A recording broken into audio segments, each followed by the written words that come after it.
Good morning, guys. I'm Chris, and welcome back to this Sunday's episode of Rift Amps.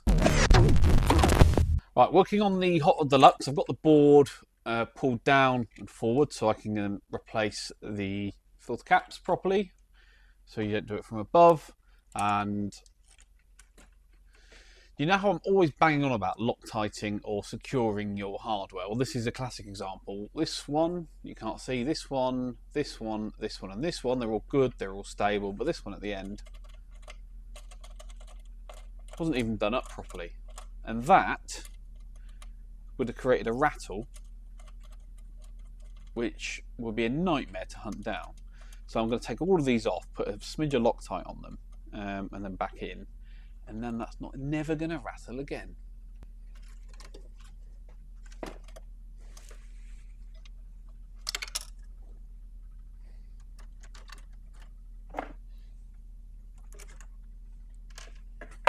That's even funnier because that's the length of the screw holding it in place. That's it. No wonder that came loose. There's no way that's going to hold anything. Right. Anyway.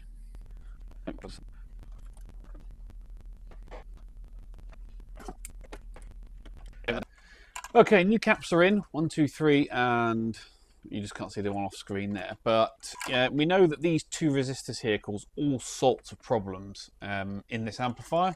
And you can see we've already got some darkening here around them. So I'm going to remove them. I'm going to replace them. I'm going to raise them up off the board. And that will stop these traces getting damaged in the future. As is always the way, caps are in, new resistors are in. I was just checking the pots, going across all of them. They all feel good, apart from the presence pot, which has got a load of play in it. You see? So we're going to need to get a new pot for this thing. Oh dear. Right, I'm going to get one on order. Swap that pot in, reassemble it, bias it, test it. Back on with the Hiwatt DR103. Now, this is the one that when I was giving it a bench test, we saw some smoke coming from the amplifier. It was from this resistor here, this huge resistor. Now, it's not labelled. It hasn't got any markings on it, probably because they burnt off, right? Although, I mean, it does look slightly scorched and it started to bubble, you can see. But it's not too bad. I've seen worse, but if this amplifier can't run at rated output, you know, for any period of time without emitting smoke, then there's clearly something going on. So how do we work out what's causing that resistor to smoke? Okay. Now, a resistor gets hot and starts to burn up like that when its power rating is exceeded. Simple as that. And watts, as we know, is voltage times current. And this particular resistor, if we look on the layout diagram here for an early 70s DR103, here it is, a 470 ohm 10 watt resistor. So we go 1 second dialer in, skip 3 and the others. Second dialer in, skip 3, 1, 2, 3, and there's the other side. So it is indeed that one. And we can tell it's connected to this 100 ohm resistor upstream. There it is, and there's the 100 ohm resistor upstream. Okay, so that's definitely the one.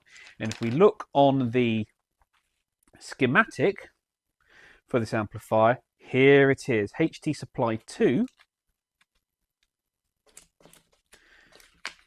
which comes from here. And look, there's that 100 ohm 5 watt resistor there. So we know we're on the right path. So here's the resistor in circuit, and it's feeding 4 100 ohm resistors on the screen grids of the output valves. Okay, so something downstream of this resistor is pulling too much current and is causing it to burn up. So how do we work out where the culprit is? Well, obviously it's something downstream. So it's going to be one of 8 things here.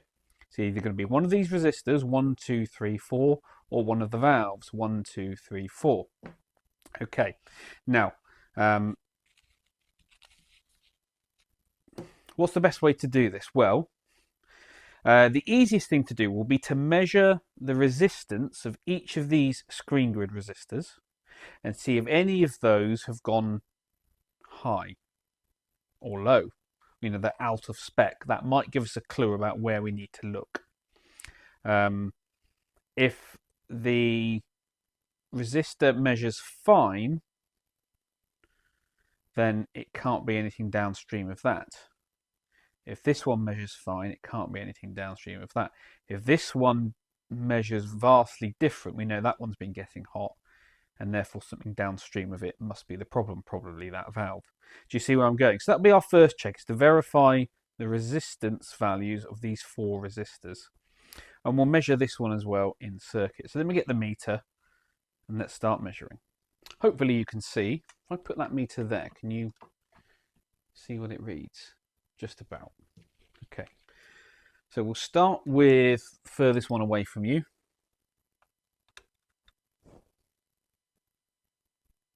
Helped if I put it in ohms, wouldn't it? Okay. This one.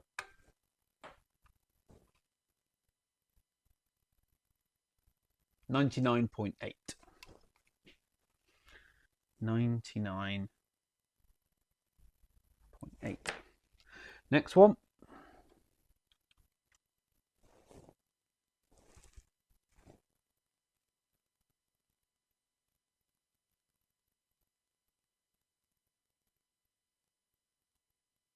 99.9.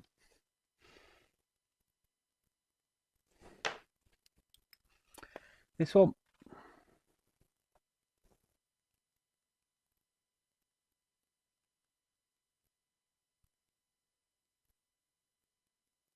101. And finally,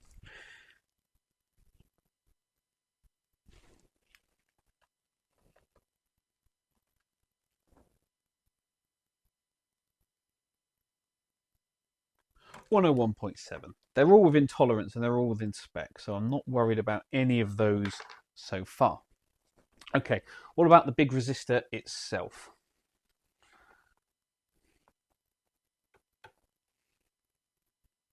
Should be 470 ohms.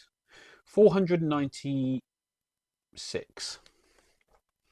So it has gone up, and that's probably as a result of the heat.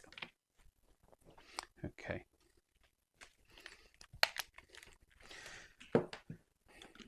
Just having a look at these valves, you can see that these middle two have got signs that these plates have been running quite hot. So that was the 2 middle ones in the chassis, this one and this one. Okay, next step then, if they're all okay, is to fire this thing up with the valves back into place and take some voltage measurement. And we're going to take the voltage measurements with the amp at rated output. I'm going to measure it across the resistors, just like I did before, so I can measure the voltage drop across them and therefore calculate the screen current for each of the valves. And then I'm also going to measure the voltage drop across that resistor so I can measure the current running through it and calculate why it's running so hot. Okay, measurements taken. So let's start with the big resistor, the one that's burning up. Ohm's law and Joule's law, as we know, volts is current times resistance. That's Ohm's law and Joule's law. Watts is voltage times current. Okay, I've now got, I know its actual value, I know its wattage rating, and I know the voltage drop across it now. So now I can calculate the rest of the stuff. So at idle, and this was at 100 watts output. At idle, we've got 11.02 volts drop across that resistor. Okay. Current is voltage divided by resistance. So 11.02 divided by 496 ohms means we've got 22 milliamps of current running through it. So idle, we always write things in amps. Okay. Watts is voltage times current times that number by the voltage drop across it, which was 11.02 means it dissipates about a quarter watt. 0.244 watts. Okay, so at idle, this thing is not stressed at all. However, when we run this thing at rated output, things change.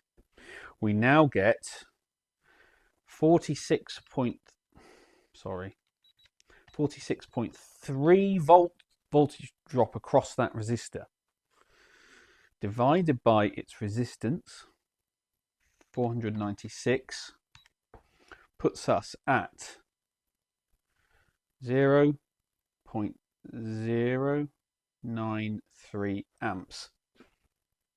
So pretty much just under a 5 times increase. Times that number by the voltage drop, 46.3, means that resistor dissipating 4.32 watts. Now, that doesn't make sense, does it? It's a 10 watt resistor. Why is that resistor burning up at less than 5 watts? That doesn't make sense, does it? But the numbers do not lie. The numbers do not lie. So what could it be? Well, I'm just going to go through and do the rest of the calculations for the resistors on the screens as well. At idle, you can see they were all dropping 0.6, 0.5, 0.3, 0.7. But 100 watts, that all increases to 2.4, 2.4, 1.9, 2.5. Okay, so they're all roughly equal. Something's not adding up here. I'm just going to calculate the current running through those anyway, just in case, and I'll come back. Here's your numbers then. So at idle, the screen current is 5.9 milliamps, almost 6 milliamps, 5.5 milliamps, 3.2 milliamps, 7.2 milliamps. Hardly anything, but that's what we expect at idle. At 100 watts, they come up to 24 milliamps, 19 milliamps, 25 milliamps. So again, they're all closely matched. I mean, this one's slightly lower, but it's not the end of the world. We're looking for something that's completely out of the ordinary. But as we've seen, something's not right there. That resistor's burning up at half its rated wattage. That just does not make sense, does it? So we need to go back to the drawing board. We've been down one diagnostic route based on the evidence that we had in front of us, and it hasn't given us the answer that we needed. So what do we do next? Well, let's go back to basics, right? Let's get a full voltage map of the output stage. I want to know anode voltages, screen voltages, control grid voltages, make sure the bias is correct for it, and then we can go from there. Because without that information, it's very difficult to know exactly what's going on. Now, visually looking at the output valves, they're not red plating, okay? But we should now take a get some bias readings, make sure we know what's going on, where we are, where we're going to end up. Because something in this amp is causing that resistor there to burn up. But so far, the data doesn't support that. Okay, bias numbers at idle, all perfect, all fine. 71% on this side. Bear in mind, it's 2 valves on this side, 68.8 on this side. And the numbers are so close across the board that there's clearly not an issue there. The next thing I need to do is retake the bias measurements at rated output. Just to see if one valve's going weird or the other, or one side's going strange or the other. But to be honest with you, where I am at the moment, I can't see why that would be an issue. We know the screens aren't vastly different compared to each other, so there's not a weird one in there. So we can't work this one out. What's going on? Why is that resistor getting hot? I wonder if it's something else. Maybe there's a foreign substance on that resistor that's just boiling off. Maybe. I mean, I'm kind of thinking outside the box here, but nothing else is burning up and there's nothing else downstream. The only thing I have found is that every single one of these EL34s is incredibly rattly.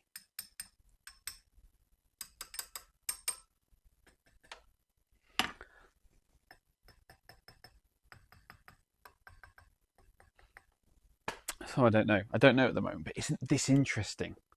We're trying to do a data-driven diagnosis, so we're trying to get as much information as we can to work out exactly what's going on, but we're not getting the answers we need. Bizarre.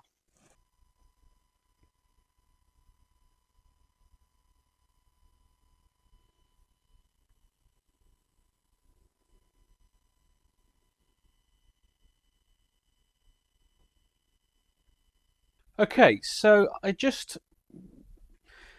I have to trust the numbers, right? I have to trust the numbers. And if the numbers are showing me they're correct, and I've double checked all the numbers now, they are correct for exactly the same way as the first time I measured them. Nothing's changed. But as you saw in the previous clip, when I turned the light out and I just had the softbox on it, you could clearly see the smoke rising from that resistor. Now, the smoke just stopped. It just stopped smoking, and no sign of any more. It just gone. Now, what's happened is clearly something has burnt off on this resistor, because now, finally, if I bring my light in, you see it is slightly discoloured, but I think that's just the coating. You can now see the number 5 has appeared there, and it's a 5%.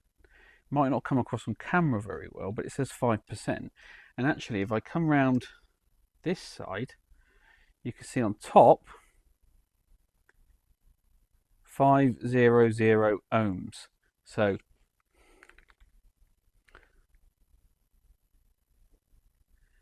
hoping you can see it. There you go. 500 ohms. That's a 500 ohm resistor. And remember, we measured it at what value? 496. So it's bang on.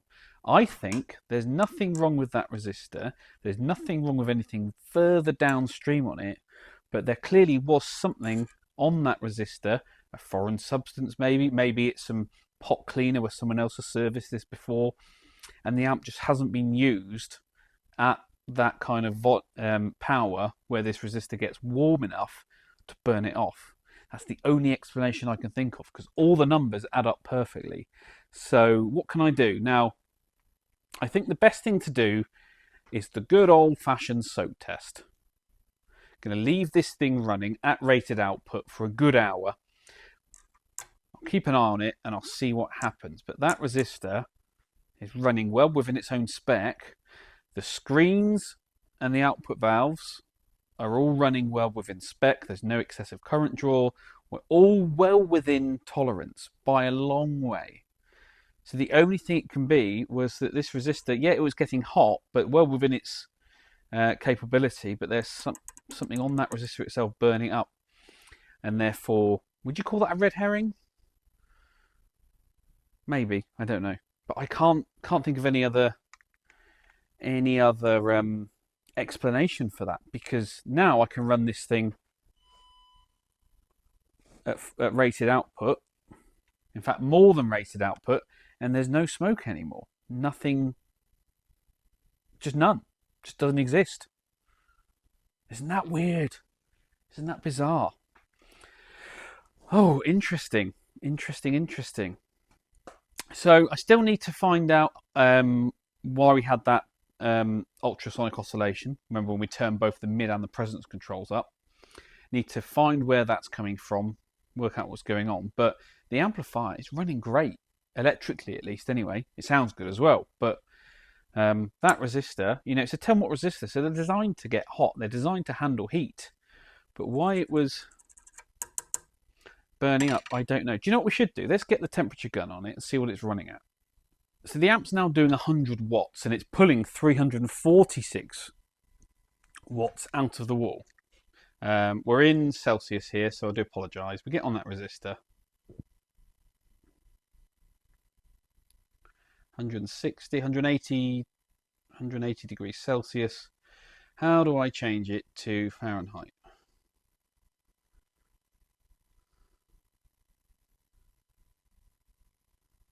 Fahrenheit. There you go.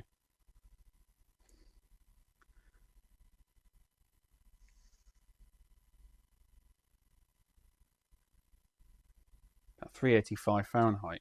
But it's not smoking anymore. It's just not smoking. So I don't know. It's the only thing I could think of. There was a foreign substance on that resistor that was just burning off. If you've got any ideas, any other fellow amp techs, put it in the comments down below. Let me know what you think. But I just can't give any other reasonable, rational explanation as to why there was smoke coming from that resistor when all of the data says there shouldn't be. Do you remember the Ampeg Micro VR? This little thing? Well, do you remember the other knobs had the broken off shaft in, and I just could not get them out. I tried drilling them out, but it was no good. And then the pot started to crack. So I managed to find some. Incredibly not available from Yamaha UK. Had to go all the way to a place in Spain. Retro Amplis. What are they called? Retro Amplis Amp and Effects. They had them in stock. About seven or €8 each plus shipping. So what I've done is, because I never want to have to go through this again, ordered 2 for the amp and then 2 further to keep in stock as spares, and that's the part number if you need it, QN150103. So they are now here. We can get them fitted, and that's this amp done. Job done. I mean, unfortunately, you can tell which ones are the new ones because they're slightly cleaner than the old ones. You know, they've got some aged by smoke, probably. But who knows? But yeah, all done, all happy with that. Amp sounds good. Customer can have it back. Okay, replacement presence pot is here for the Hot Rod Deluxe, the one that's got the wobbly shaft. So it's got to desolder the 1, 2, 3, 4, 5, 6, 7 pins, and then we can get this thing out.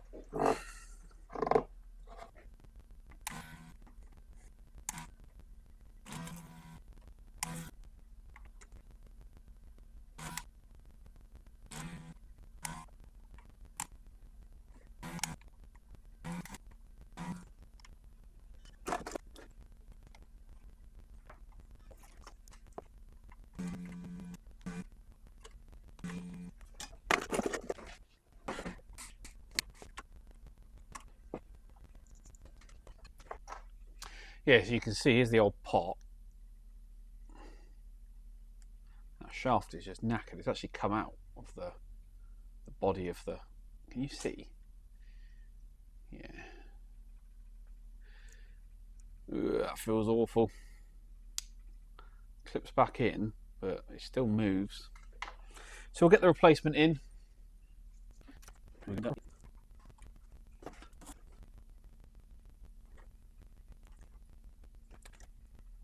Job done.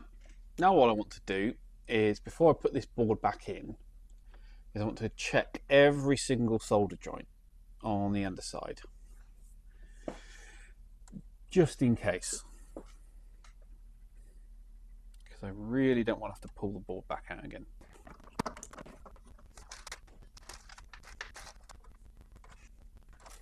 One tip for putting these boards back in is, it's tempted to put the screws into the standoffs first and then put all your things on the top, but the problem with that is that these are actually slotted holes, and so if you have this mounted too far down, then tighten all of these things up at the top, you put strain on the pots and the solder joints. So what you do is you get the chassis up tight against the top first,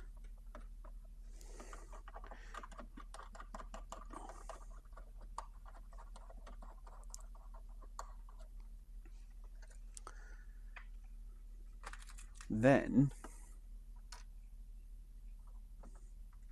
once it's pulled tight, then you put your chassis mounts on.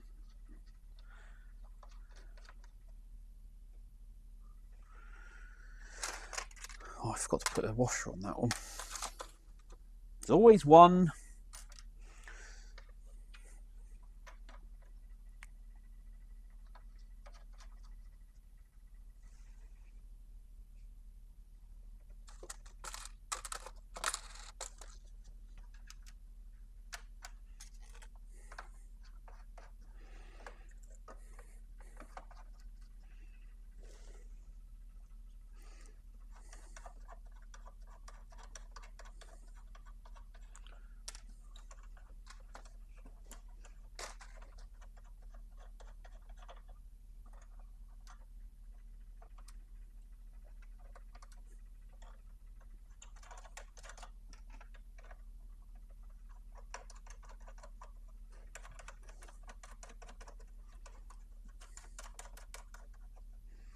Okay, so now they're pulled tight, you'll see there's no more play in the chassis vertically. So now I can put all my chassis mounts in.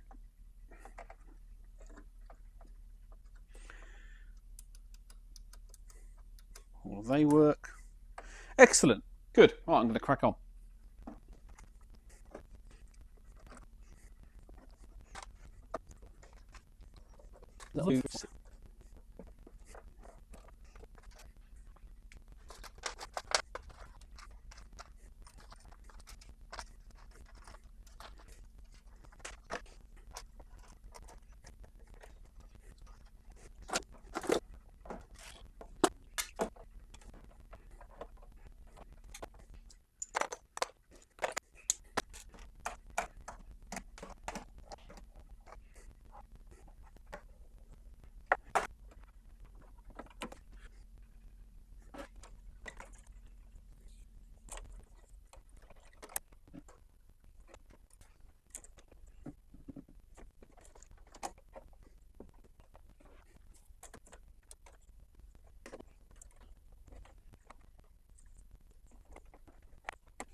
So that's now everything hooked back up again, and as I said, I was going to rewire it. It was set for 230 volts, we do it for 240.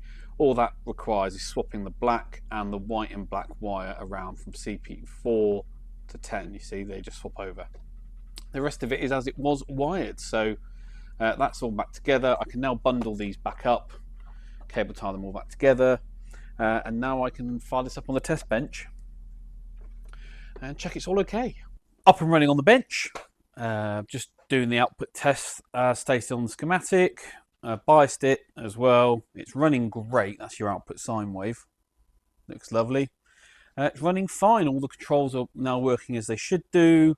That annoying noise never came back, so I think it was just a dirty socket or something like that. But that was on the other video. So I'm just going to leave this soak testing for an hour or so, just to make sure everything is okay. Then I can bundle all these wires back up, put the rear panel back on, put the knobs back on, and then the customer can have it. It's amazing what you forget sometimes, isn't it? You know the answer, it's in your head, but you just can't unlock it for some reason. It's only when someone else triggers it that you go, oh yeah, I remember now. That's what it is. So I've been reading some AmpTech forums and Facebook groups that I'm a part of, just going back over DR103 threads and repairs and stuff like that, just to see if anyone else had this issue. And guess what they do? The cause of it is that these resistors here, so resistors, I'll rewind a bit. Resistors have two characteristics that we really care about. One is its wattage rating, and two is its resistance value. Of course, that's what we know, that's what we go off. They also have a maximum voltage. Did you know that? I knew that, but I completely forgot. And this particular type of resistor, they're only rated for 350 volts. Now, we know in this amplifier, running across it, we've got well over that, 440-ish. And I found a really old thread, which in fact I'd commented on previously. It's about 10 years old, of a guy who's having the same issue where this resistor was burning up, but there's no obvious reason why. The fix, of course, is quite simple when you think about it. One, we need to put a resistor that's adequately rated, not just in wattage, but in voltage. So I've got some ceramics on order. I don't usually stock 10 watt resistors in that value. I have 270 ohms, but not 470. And of course, the big clue, which I don't know why I didn't think of it at the time, the 100 ohm screen grid resistors, especially these old carbon film types, they're far too small. They need to be upgraded to 1Ks, especially on EL34s. So that's what we're going to do. We're going to swap these out for 1K 5 watt resistors. And we're going to swap this out for a ceramic 10 watt 470 ohm resistor. And that will fix the issue. The other thing I need to do is I want to swap out the bias cap here. It's getting old now, and these are known to have bias issues as they get older. I mean, our biasing points as we measured are okay for the time being, and people actually sell voltage doubler kits that you can fit to these, but we're not going to do that because I'm quite happy with where they are at the moment, especially when it's set for 240 volts. So we're going to do that. We're going to do the full screen resistors, going to replace that one as well. And once I've got this thing running happy, then I'm going to look at that ultrasonic oscillation. But there you go. All of that video time and diagnostics wasted. Well, I guess it's not really, is it? You know, I could have just looked online and got the answer, but you know, I like to go through the whole thing myself. But there you go. Feeling a bit silly, feeling a bit sheepish. But sheepish, yeah. But there you go. The answer was already in my head. I'd just completely forgotten about it. Do you remember? It's probably, I don't know, a couple of months ago now. I showed you this custom chassis that I had bent up for me. Well, it's for a little cool custom build that someone got in touch about and said they wanted me to do, and I thought it'd be a cool thing to get into and to enjoy. So I'm just really starting work on this, doing some tentative build steps on it. So I've had this tiny chassis made up. It's really small. It's not large at all. Should I show you how small it is? So this is the size of an Ainsley Lister signature chassis next to it. And those AL SIG chassis are relatively quite big, you know. And this chassis here is pretty much half the size of it. Tiny, tiny thing.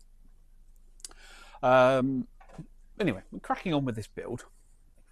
And I've started marking up the chassis where I want things to go. Front and rear. Yep.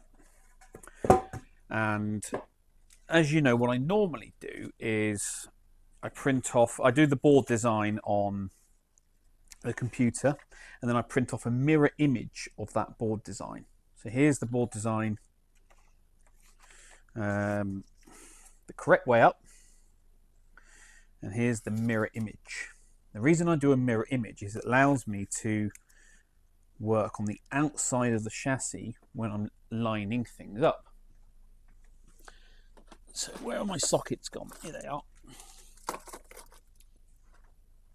So I can then work on my spacing. So I know kind of roughly where in the chassis I want the board to be. And I'm pretending I'm working on the inside here. So here's the right one that's right way up, like that. So it allows me to work on the outside of the chassis, which is really helpful. Because then I can work on things like tube socket placements, valve socket placements, where I want my grommets to go, transformer placement, stuff like that. Yeah, and I can just kind of mock up exactly where I want things to go, which is what I've done. And so I'm coming along with this quite nicely now, but I'm just doing some double checks and measurements, some, you know, measure 3 times, cut once, or whatever the phrase is, because I don't want to drill any holes that are unnecessary. I've also cut my board material out so I can stick on now the proper board layout that's not reverse image, not a mirror image. and I can now drill that. There you go. Where do you want to be? Here we go. So I can now drill that, put the eyelets in, and I can build that board up. So that's one job I need to get done, but I'm still just messing around with placement of sockets and things, transformers, IEC socket on the back, all that sort of stuff. This is proper amp building. This is, prototyping, amp building, getting things right. So, but this chassis here measures, it's 230 mil, which is, and that's pube over 9 inches wide by about 5 inches deep. Sorry, length by width. Probably 2.5 inches tall. Yeah, it's a tiny chassis, and therefore the cabinet it's going to go into is only going to be, the internal size will probably be 10.5 inches. So the external dimensions will be probably about 12 inches wide, this head cab. Because it's so small, there's not much you can get into there. So I couldn't build, 100 watt amp into that, but no one's going to ask me to. I'd say no anyway. Yeah, so that's what I'm doing. Input, simple volume control, that's it. Dual light on off switch. On the back, we're doing a single, is it 8 ohm? I think it's an 8 ohm output. I need to double check. And we're doing a line out for recording. That's cool, right? So I'm going to crack on with this afternoon. I've got half an hour spare, so I can do that. And then I've got a customer coming in shortly to work through some stuff. So while I've got half an hour to spare, I'm going to see how much progress I can make on this. Okay, just finishing up then. So I have installed the 1K screen resistors and the 470 ohm 10 watt ceramic resistor in place of the old one that was there. That's our now output sine wave. Very nice. Let me show you the numbers because I think you'll be impressed with this. So before, our screen resistor was, what did we calculate it running at? Not the screen resistor, the 470 ohm. It was running about 5 watts, wasn't it, with 100 watts output. Well, that's now dropped down to 2.88 watts. Perfect.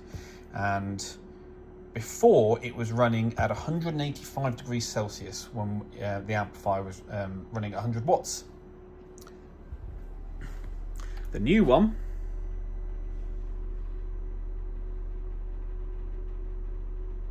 less than 100, so a huge drop there. It's running much cooler. Good news. The 1Ks on the screen grids, even though they're 5 watt resistors, but even at 100 watts output, they dissipate less than half a watt. Fantastic. Really, really pleased with that. So that's good news. The biasing, however, has changed slightly. So our anode to cathode voltage has gone up by 14-15 volts across the board. Our screen voltage also has gone up. This is all at idle, by the way. Our bias has gone slightly more negative, which is a good thing. However, because of the increase in anode to cathode voltage, our biasing figures have increased ever so slightly. So what I might do is just swap some valves around so we can get them balanced across the board. But this amp is now running a lot cooler, both electrically and physically, which is a good thing. In fact, at rated output, it now only pulls 290 watts out of the wall. And guess what? Here's the best thing. Do you remember when I turned the presence control up, presence and middle control all the way up, we had that oscillation? It's now gone. They're both on full. It's gone. Fantastic news. So we're just going to leave this soak testing burning in. This amp is running fantastic now. Nothing wrong with it. So all it needed really was correct value screen resistors. I mean, 100 ohms is never enough. Never enough, especially on EL34. So just by limiting the current that they're drawing, by giving them more protection as the amp runs at rated output, and therefore even more when it's in overdrive, fitting a correct specification dropper resistor in there, it's cooled it all down, it's fixed any of those underlying issues that it's had, and the amp's running great. So yeah, good news. All I've got left to do on this, oh yeah, remember I did the bias cap as well, that's been swapped out. I'm happy with the way this is running. Still need to do the bulging conversion on the socket, but that's about it. Just give this thing a service, clean all the pots and switches, but I'm happy the way that this thing is running. It's sweet. So to summarize then, I think I led myself down a garden path, or up the garden path, to be honest, down a cul-de-sac, down a dead end. Got myself a little bit confused. Sometimes you need to take a step back, work out what's actually going on. Now, I do wonder if that resistor, is she over here? No, it's up here. This resistor here, whether it is actually a 10 watt resistor, because I know that the writing has faded, and I know it says 5% on there, 500 ohm 5%, but is that truly rated at 10 watts? Not sure. It could be a 6 watt, could be a 7 watt, could be an 8 watt. But the only thing I can't explain is why after a period of time it stopped smoking, even though it was running at the same voltage and current levels. I can't explain why it was smoking quite bad, as you saw in the footage, but now it didn't. But anyway, really happy with that now. And I think there's nothing else that I need to show you on this. The bulging's pretty easy to do, so we'll call this one done. And then I need to crack on with this customer's other amplifier, which is another Vox AC10. Well, that's it then, guys. Thank you very much for watching once again. As always, you know the drill. Please give this video a thumbs up. All your comments and questions down below for next week's Q&A. Subscribe to the channel if you haven't already. Subscriber numbers are going up. We're over 4,500 subscribers now. So next target, 5K. That would be incredible.